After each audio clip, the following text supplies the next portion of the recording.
दोस्तों, आज की कहानी का नाम है वो श्रापित रात। तो चलिए अब बिना वक्त जाया किए सीधे कहानी को शुरुआत करते हैं। वो रात मुझे आज भी याद है। मुझे याद नहीं कि उस रात मैं कितनी देर से अंधेरे में दौड़ रहा था। मेरे हाथ पैर थक चुके थे, शरीर पसीने से भीग चुका था। अंधेरा इतना घना था कि सामने कुछ भी नजर नहीं आ रहा था। मैं किस दिशा में दौड़ रहा था वो तक मुझे पता नहीं था। हर तरह से झिंगुरों की तेज आवाजें आ रही थी। चांद भी कहीं छुप गया था और मैं अंधेरे में बस दौड़ा जा रहा था, किसी पागल की तरह। मेरे आसपास कुछ था जो मुझे डरा रहा था, मुझे मौत का भय दिखा रहा था। मैं बता नहीं सकता कि उस दिन मैंने क्या खोया था। वो रात मेरे लिए किसी श्राप से कम नहीं थी, एक जिंदगी भर का श्राप।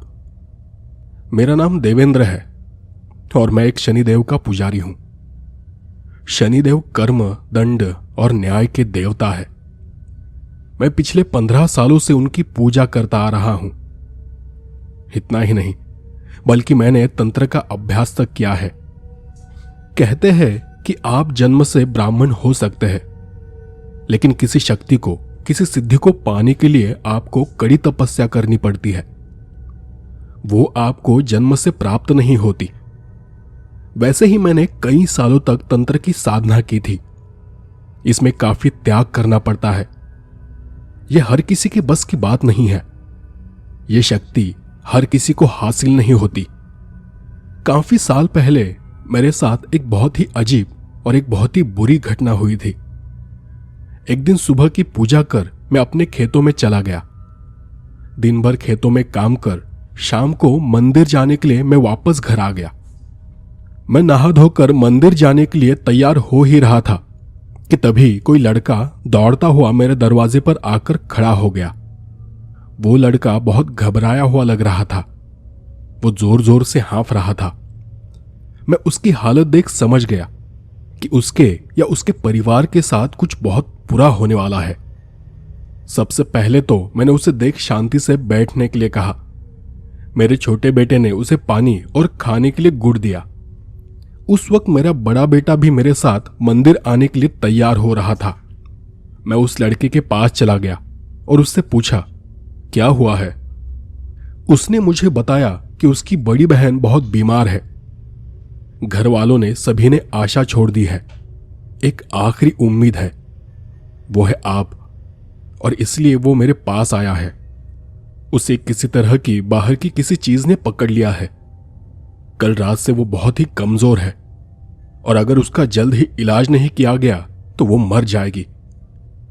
मैंने उसकी बात को शांति से सुना और फिर कुछ देर सोचकर मैंने अपने बड़े बेटे को पूजा के लिए मंदिर जाने को कहा।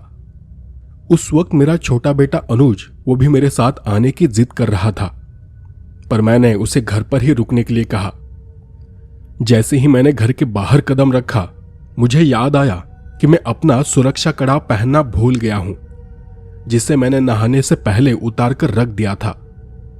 मैं कई सालों से तंत्र साधना करते आ रहा हूं, तो मैंने कई बुरी ताकतों को जाना है, उन्हें समझा है, और इसलिए अपनी और अपने परिवार की सुरक्षा के लिए महीनों की तपस्या कर मैंने वो तंत्र से भरा हुआ चांदी का कड़ा बनवाया था। वो याद आते ही मैं वापस घर के अंदर चला गया। मुझे याद नहीं आ रहा था कि मैंने चांदी का कड़ा कहाँ रखा था। तब मेरे छोटे बेटे ने पूजा घर से चांदी का कड़ा लाकर दे दिया। मैं उस कड़े को पहनकर उस लड़के के साथ निकल पड़ा। उस वक्त शाम के कुछ 5 बज रहे थे। करीब 1 घंटा पैदल सफर करने के बाद हम उस दूसरे गांव पहुंचे। उस गांव के सीमा पर पहुंचते ही एक काली बिल्ली हमारा रास्ता काट गई। मैं कुछ देर के लिए अपनी जगह पर ही खड़ा रहा और उस लड़के को भी वहीं रुकने का इशारा किया। असल में मैं इन सब चीजों को नहीं मानता था कि बिल्ली काटने से अपशकुन होता है, लेकिन मैं जान चुका था कि यह बिल्ली नहीं है, यह किसी तरह की चेतावनी है, क्योंकि वो बिल्ली काफी देर से मुझे घूर रही थी। कोई भी जानवर बेवजह किसी को घूरता नहीं है, और अगर कोई जानवर घूरता है मतलब आगे खतरा है। वो शायद मेरे लिए एक तरह की चेतावनी थी। हम दोनों भी पीछे मुड़कर कुछ कदम पीछे चले गए और फिर से हमने पीछे मुड़कर देखा। मेरा शक सही था, वो बिल्ली अब रास्ते में कहीं भी नहीं थी। मैंने भगवान से हाथ जोड़कर प्रार्थना की और फिर से हम उस गांव की सीमा को लांघकर आगे चले गए।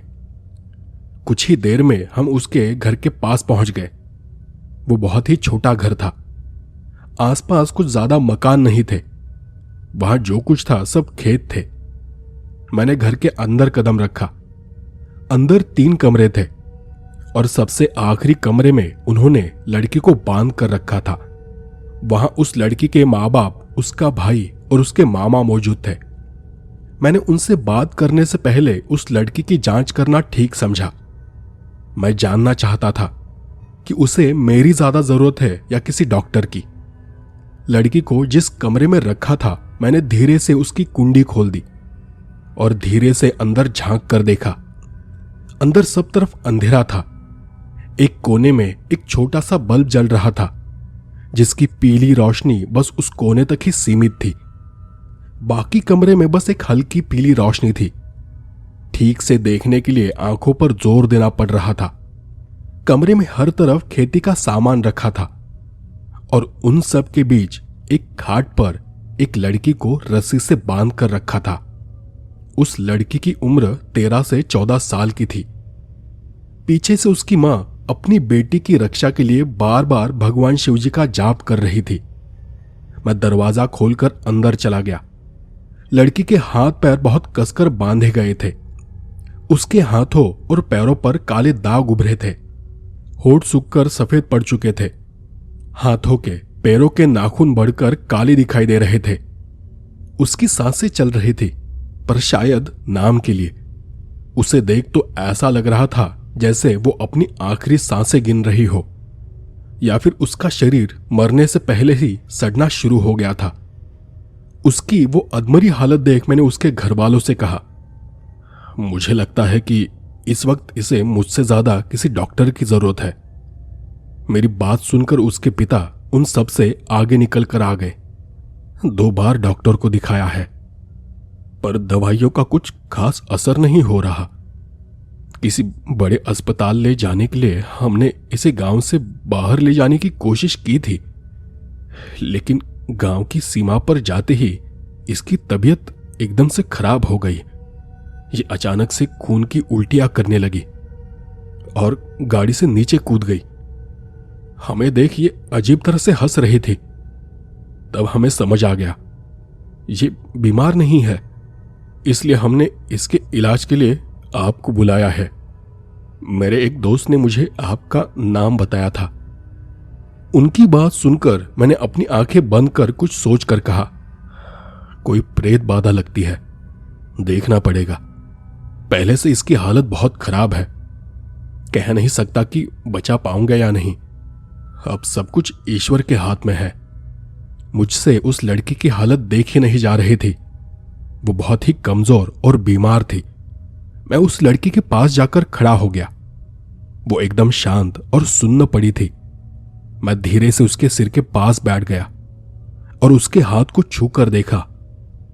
हाथ को छूते ही लड़की ने अपनी गर्दन मेरी तरफ घुमाई। उसकी आंखें अब भी बंद थी, पर ऐसा लगा जैसे वो बंद आंखों से मुझे देख रही है।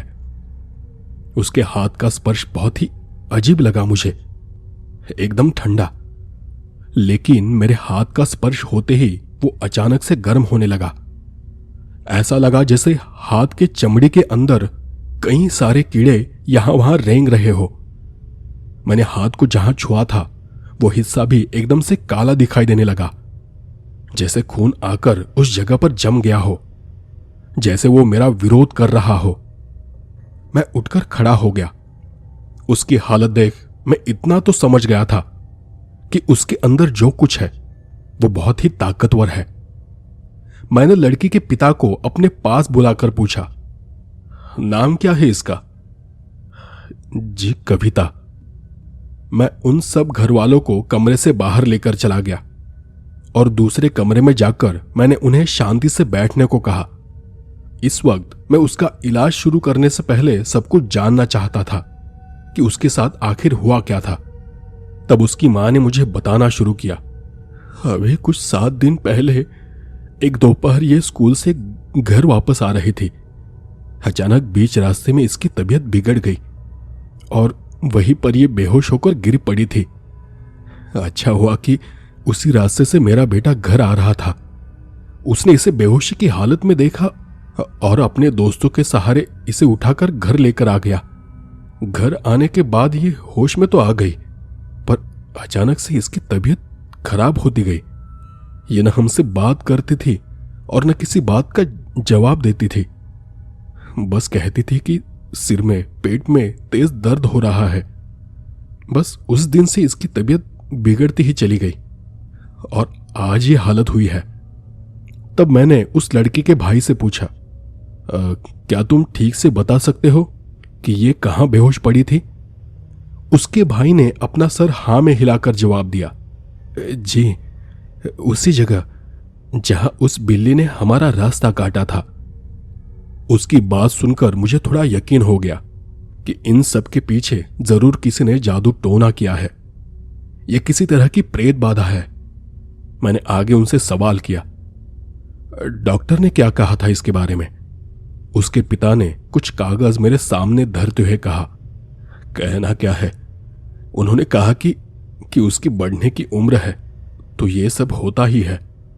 इसलिए पहले तो हमने इस बात पर ज्यादा ध्यान नहीं दिया, बस इसे दवाइयां देते रहे। पर धीरे धीरे वो बहुत शांत हो गई, बेचैन सी रहने लगी।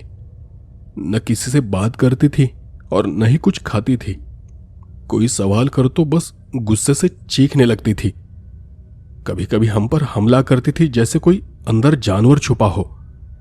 हमें तब चिंता होने लगी जब इसका बुखार कम होने के बजाय बढ़ता चला गया। और एक दिन पहले जब हमने इसे गांव से बाहर ले जाने की कोशिश की, तब गांव की सीमा पर इसने खून की उल्टियां की और तब हम जान गए थे कि ये कोई बीमारी नहीं है, ये किसी बाहरी चीज का असर है। कविता की मां ने तब रोते हुए मुझसे कहा, उसे देख लगता नहीं कि वो ज्यादा जी पाएगी। मैंने उन्हें शांत करते हुए धीरज रखने की सलाह दी। मैंने हाथ के कड़े को कस लिया और फिर उनके परिवार के सभी लोगों से झाड़ फूंक करने की अनुमति ली। उनके हां कहने के बाद मैं उनके घर में वो जिस भगवान की पूजा करते हैं उनके सामने खड़ा हो गया और उन भगवान के सामने हाथ जोड़कर उनसे भी अनुमति ली। फिर मैं कविता के पिताजी को अपने साथ लेकर कमरे में चला गया। अंदर जाते ही मैंने अंदर से दरवाजा बंद कर लिया। दरवाजा बंद करते हुए मैंने उनसे कहा, आप अपनी बेटी के पैरों के पास बैठिए और उसके पैरों को कसकर पकड़ कर रखिए। उसके बाद मैं जाकर कविता के सिरहाने बैठ गया। मैंने अपने भगवान को याद किया और मंत्रोच्चारण करते हुए लड़की के दोनों आंखों के बीच अपनी उंगली से स्पर्श किया। जैसे ही मैंने मंत्र बोलना शुरू किया, मुझे किसी के रोने की आवाज सुनाई देने लगी। वो किसी बच्चे के रोने की आवाज थी। मैंने फिर भी मंत्रोच्चारण जारी रखा, लेकिन वो आवाज कम होने की बजाय बढ़ती ही जा रही थी। मैंने अपनी आंखें खोलकर अपने आसपास देखा। यहां आसपास कोई बच्चा रो रहा है। घर में किसी से कहिए कि उसे शांत करे, काम में बाधा आ रही है। कविता के पिताजी ने आश्चर्य से मेरी तरफ देखते हुए कहा, नहीं, यहां आसपास कोई बच्चा नहीं है, मुझे तो कोई आवाज नहीं सुनाई दे रही। उनकी बात सुनकर मैं हैरान रह गया।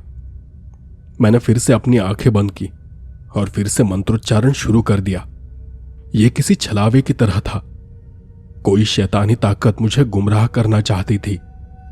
मंत्रोच्चारण शुरू करते ही वो लड़की नींद में ही हंसने लगी, लेकिन उसकी हंसी की आवाज अब बदल चुकी थी। मैं जानता था कि अब मेरा सामना किसी बहुत ही बुरी शैतानी ताकत से है। उसने पहली बार अपनी आंखें खोली और अपनी लाल लाल आंखों से मुझे घूरने लगी। उसकी आंखों में डर नहीं था, मौत का भय था। लेकिन फिर भी मैंने उसकी ओर ज्यादा ध्यान नहीं दिया। मैं बस मंत्र जाप करता जा रहा था। मंत्र जाप से उस लड़की का शरीर बहुत ही गर्म होने लगा। शरीर में कोई चीज तेजी से दौड़ने लगी। आंखों का रंग बदलकर सफेद होने लगा। मैं उसकी हालत को समझने की कोशिश कर रहा था। जब वो लड़की तड़प रही थी तब मेरा ध्यान उसके पेट की ओर गया। उसकी नाभि के पास गहरे रंग का एक बड़ा सा निशान बन चुका था और आखिरकार मुझे एक सुराग मिल गया था। जैसे जैसे मंत्रोच्चारण बढ़ता गया उस धब्बे का रंग भी गहरा होता जा रहा था। अब मुझे उसका स्रोत और उसका इलाज ढूंढना था। मैंने उस लड़की के पेट पर हाथ रखा तो उसका पेट बहुत तेजी से ऊपर नीचे होने लगा। कुछ देर बाद अपनी आंखें बंद कर मैंने उस ताकत से संपर्क किया और तब मुझे पता चला कि यह शैतानी ताकत उन्हीं के किसी रिश्तेदार ने, किसी औरत ने उनके घर पर भेजी है। उसने उनके घर पर किसी तरह का जादू टोना करवाया है। मैं और भी जानने की कोशिश करने लगा और उसी वक्त वो बुरी शक्ति उसके अंदर आ गई। कविता अब बहुत ही अजीब तरह से रो रही थी। रोते रोते वो अचानक से हंसने लगी और एक अजीब आवाज में उसने मुझसे कहा, तुम इसे नहीं बचा पाओगे। उसने अपनी शैतानी ताकत से सारी रस्सियों को तोड़ दिया और वो उठकर दौड़ते हुए दरवाजे से बाहर चली गई। उसके पिता उसे पकड़ने के लिए उसके पीछे दौड़ पड़े, पर तब तक वो घर से बाहर अंधेरे में कहीं गायब हो गई। किसी को कुछ पता नहीं चला। अंधेरे से बस उसके चिल्लाने की, चीखने की आवाजें आ रही थी। उसके घर वाले सब बहुत डर गए। उन्हें समझ नहीं आ रहा था कि अब क्या करना है। उसकी मां रोते हुए मेरे सामने गिड़गिड़ाने लगी, ये क्या हो रहा है पंडित जी, कुछ कीजिए, मेरी बेटी को बचा लीजिए, वो मर जाएगी पंडित जी। मैंने उन्हें हौसला देते हुए कहा, उस पर किसी ने जादू टोना किया है। किसी बहुत ही ताकतवर प्रेतात्मा ने उसे बांध कर रखा है। आपका कोई करीबी रिश्तेदार है, कोई औरत है शायद। तब कविता के पिता ने कहा, मैं जानता हूं यह औरत कौन है। मेरे सौतेले भाई की पत्नी है, इसकी चाची। ये सारी उसी की करतूत है। तब मैंने उनसे कहा, देखिए, हमें उसे जल्द से जल्द ढूंढकर उसका इलाज करना होगा, वरना वो पागल हो जाएगी या इसी तरह तड़प तड़प कर मर जाएगी और इसके बाद वो ताकत घर में किसी और को अपना शिकार बनाएगी। वो बात कहने के बाद हम सब तैयार हो गए। हम सारे लोग लालटेन और कुछ रस्सियां लेकर उस काले घने अंधेरे में रास्ते को टटोलते हुए कविता को ढूंढने निकल पड़े। कुछ देर चलने के बाद हम एक जगह पर पहुंच गए। ये वही जगह थी जहां कविता बेहोशी की हालत में मिली थी। मैंने लालटेन की रोशनी में उस जगह को ठीक से देखा और उन सब से कहा, कविता यहीं कहीं होनी चाहिए। ऐसी जगह को ढूंढो जो आसानी से नजर नहीं आती। और कुछ ही देर में हम एक गड्ढे के सामने खड़े थे। एक पेड़ के पीछे एक बड़ा सा गड्ढा था। मैंने उस गड्ढे में झांक कर देखा तो कविता उसी गड्ढे में एक कोने में बैठी हुई थी। सुनने में यह जितना आसान लगता है, देखने में वो उतना आसान नहीं था। वहां का नजारा देखने लायक नहीं था। सब बहुत भयानक था। कविता अपने सर से अपने बालों को नोच रही थी, किसी पौधे की तरह उखाड़ रही थी। उससे न उसे कुछ दर्द हो रहा था और न ही कुछ महसूस हो रहा था। उसके सर से खून की धार बह रही थी और वो अपने ही हाथों से अपने सर के खून को चाट रही थी। बीच बीच में वो अपने खून को चाटते हुए अपनी खुद की ही उंगलियां चबा रही थी। वह इतना गहरा सन्नाटा था कि उसकी हड्डियों की चटकने की आवाज ऊपर तक आ रही थी। उसका वो रूप देख उसके घरवाले भी डर गए। मैंने उन्हें शांत खड़े रहने का इशारा किया और तभी उसने अपनी गर्दन को चटकते हुए अजीब नजरों से मुझे देखा और मुझे देख वो खून से सने चेहरे के साथ मुस्कुराने लगी। ये बस हमें लग रहा था कि उसका हमारी तरफ ध्यान नहीं है, पर उसे सब पता था। मैंने उसके पिता और उसके मामा को उसे पकड़ने के लिए कहा। वो दोनों भी उस गड्ढे में उतर गए। कविता वहां से उठकर भाग पाती तब तक उन्होंने उसे पकड़ लिया और फिर हमने उसे पकड़कर एक पेड़ से कसकर बांध दिया। मैं उसके श्राप की ताकत को समझ गया था। उस पर जो भी ताकत हावी थी वो मुझसे बहुत ज्यादा ताकतवर थी। उसे बचाने का बस एक ही उपाय था कि उस लड़की में जो भी प्रेतात्मा थी उसे मुझे अपने पर लेना था। आखिरकार मैंने निर्णय लिया और झाड़ फूंक शुरू कर दी। मैंने इस साधना के संबंध में, इस प्रेत अभ्यास के गुप्त मंत्र को मन ही मन में पढ़ना शुरू किया। उसका असर यह हुआ कि कविता जोर जोर से चीखने लगी, एक अजीब सी आवाज करने लगी। वह प्रेत उसके शरीर से निकलने को तैयार नहीं था। मैं जानता था कि ऐसी प्रेतात्माओं को यही संदेश देकर भेजा जाता है कि किसी भी हालत में हार नहीं माननी है। ये आत्माएं इतनी ताकतवर होती है कि जाते जाते किसी न किसी को हानि जरूर पहुंचाती है। इन्हें शरीर से बाहर निकालना बहुत मुश्किल होता है, और ये निकल भी गई तो किसी और को अपना शिकार बनाती है। इनसे छुटकारा पाने का एक ही उपाय होता है कि उन्हें जो भी चाहिए उसके बदले में अपना कुछ देना पड़ता है। मैं इतना तो समझ चुका था कि मुझे उस प्रेतात्मा से लड़ना नहीं है। लड़ने से कविता की मौत हो सकती थी। मुझे बस उस प्रेतात्मा को एक जगह से दूसरी जगह ले जाना था। मैंने उसे काबू में करने के लिए अपनी पूरी ताकत लगा दी। मेरी आंखों के सामने अंधेरा छाने लगा था। सब कुछ धुंधलाता जा रहा था और फिर एक चीज ने मेरे होश उड़ा दिए। मुझे उस लड़की की जगह अपना बड़ा बेटा अग्रज तड़पता हुआ नजर आने लगा। वो देख मैंने अपने सर को पीटना शुरू किया।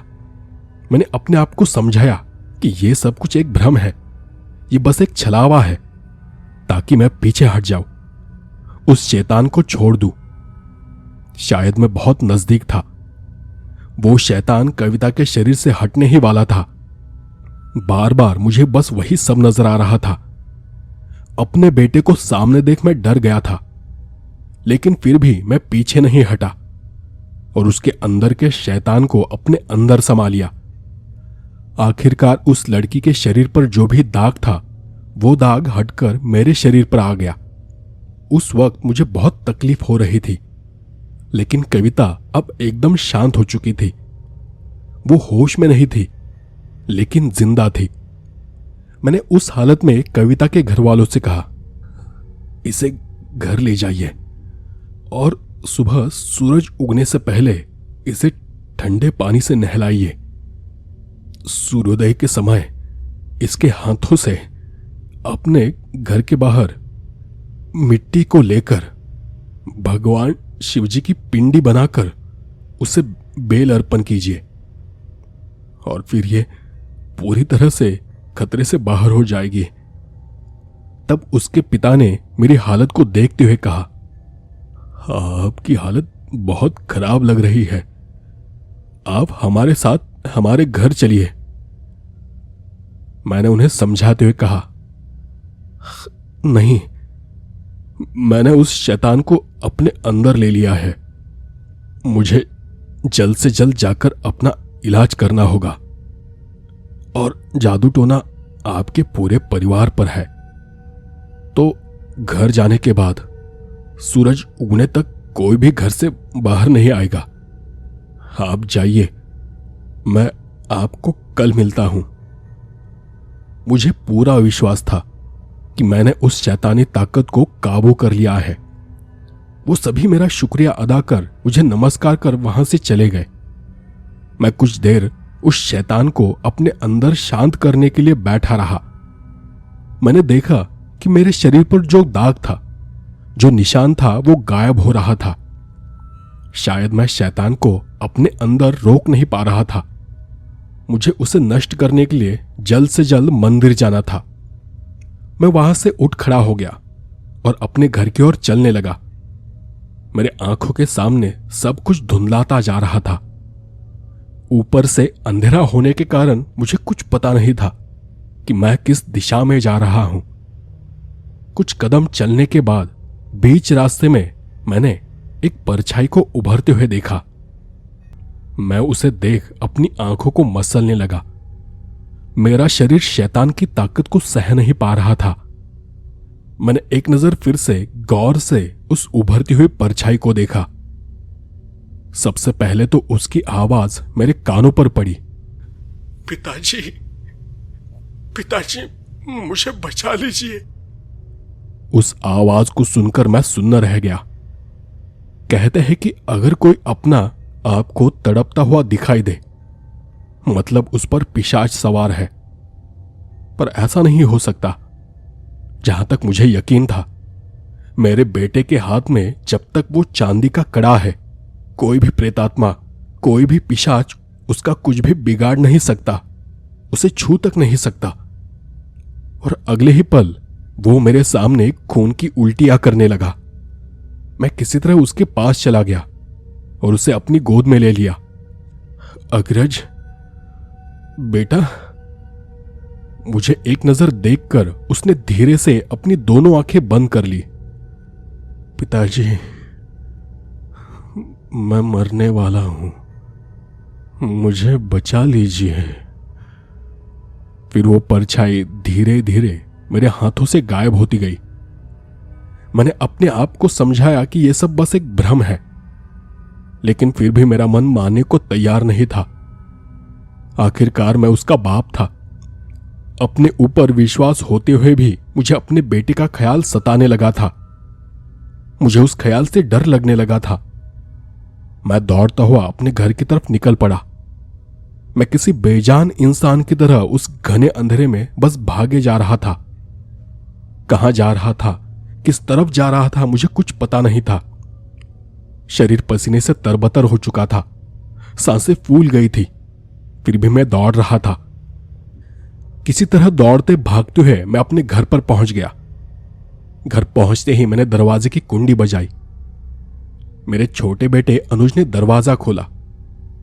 मैं घबराया हुआ था, लेकिन फिर भी मैंने अपने आप को संभालते हुए अपने बेटे से पूछा, अनुज, अग्रज कहाँ है? अनुज ने हैरानी से मुझे देखते हुए जवाब दिया, भैया मंदिर से लौटे थे, खाना खाकर अभी कुछ देर पहले फिर वो मंदिर की तरफ चले गए हैं। लेकिन आप इतने घबराए हुए क्यों हो? मैंने फिर से अपने आप को शांत किया और अनुज से कहा, कुछ नहीं, तुम बस घर से बाहर मत निकलना, मैं कुछ ही देर में मंदिर होकर वापस आता हूं। मैंने अपना पसीना पोंछा और मंदिर की तरफ जाते हुए रास्ते पर चल पड़ा। बस कुछ ही कदम दूर गया था कि तभी मेरे बेटे ने मुझे पीछे से आवाज दी, पिताजी, इसे अपने साथ ले जाइए। मैंने पीछे मुड़कर देखा। उसके हाथ में एक कड़ा था जो वो मुझे ले जाने के लिए कह रहा था। भैया अपना कड़ा ले जाना भूल गए हैं, आप इसे अपने साथ ले जाइए। उसकी वो बात सुनकर उसी पल मेरे शरीर के अंदर की सारी ताकत खत्म हो गई। मेरी आंखें आंसुओं से भर गई। मैंने अपनी आंखें बंद की और अपने बेटे को याद करते हुए वही रास्ते पर बैठ गया। मैं जान चुका था, जो भी मैंने रास्ते में महसूस किया था, जो भी मैंने देखा था, वो सब कुछ हो चुका था। मैं जानता था कि यह शैतान किसी को लिए बिना नहीं जाएगा। फिर भी मैंने इस बारे में सोचा नहीं कि इसका अंजाम क्या हो सकता है। मेरे लिए अब सब कुछ खत्म हो चुका था। मैं अग्रज को ढूंढते हुए मंदिर की तरफ चला गया। सुबह होते होते मुझे मंदिर के रास्ते पर एक गड्ढे में अग्रज की लाश मिली। उसके पेट पर नाभि के पास ठीक वैसा ही निशान था जैसा लड़की के शरीर पर था। उसके चेहरे को देख मैं याद कर रहा था। मैं उसे अपनी गोद में उठाकर फूट फूट कर रो रहा था। उस वक्त सूर्योदय हो चुका था और वो श्रापित रात खत्म हो चुकी थी। लेकिन वो श्रापित रात मेरे पीछे जिंदगी भर का एक श्राप छोड़ गई थी।